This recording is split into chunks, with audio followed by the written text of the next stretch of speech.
À la caboussette. Et bonjour, bonne journée. Ça va, écoute,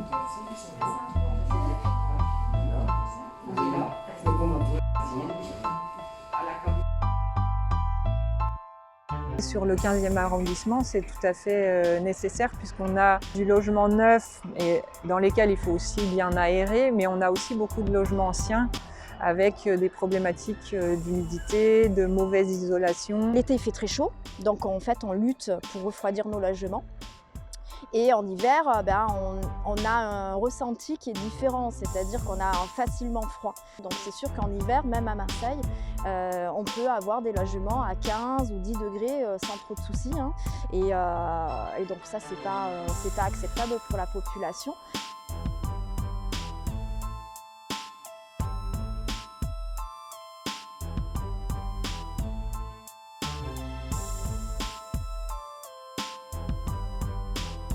On a fait un atelier sur l'énergie et l'impact de l'énergie, de la gestion de l'énergie sur notre santé dans nos logements. Et on a abordé évidemment tout ce qui peut être pollution hein, lié à certains modes de combustion, par exemple les chauffages d'appoint, les chaudières qui utilisent des énergies fossiles. On a abordé également des problématiques de moisissure et d'humidité que l'on rencontre souvent dans certains logements, surtout insalubres. Ce que disait Diane, en fait, voilà, d'avoir des personnes qui, effectivement, ne savent pas ce qu'elles doivent revendiquer auprès de leur bailleur en voyant peut-être une fenêtre mal calfeutrée ou en ayant le réflexe, par exemple, de boucher les bouches d'aération parce qu'il fait froid ou parce qu'il y a des cafards. Voilà, parce que c'est le cas ici. Hein. Voilà. Puis, dernier élément, on a abordé également tout ce qui est inconfort et ressenti en fait, des personnes, en lien évidemment avec une température qui n'est pas forcément adaptée au logement et à sa santé. C'est très important, quand on avance dans l'âge, on a déjà tellement de portes qui se ferment par rapport à nos handicaps, par rapport à que la qualité de l'air et la qualité d'environnement deviennent très importants. Et moi, personnellement, ça m'a donné de fièvre de rhumatisme. Et le rhumatisme, je le traîne toute ma vie. Dans une deuxième partie, on a plus fait un quiz pour pouvoir aborder quelles sont les températures adaptées à notre santé et à notre consommation énergétique.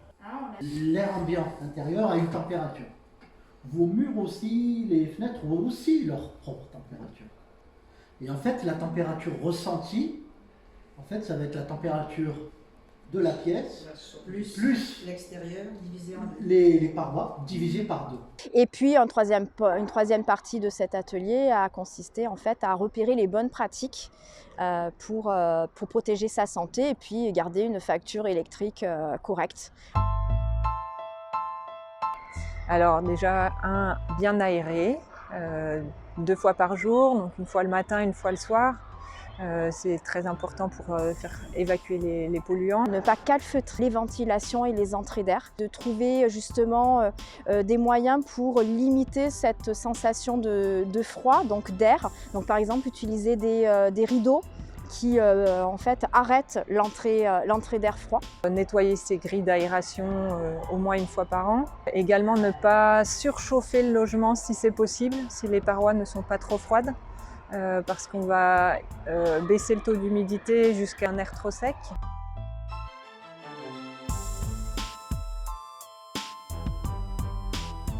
J'ai appris beaucoup de choses que je ne connaissais pas.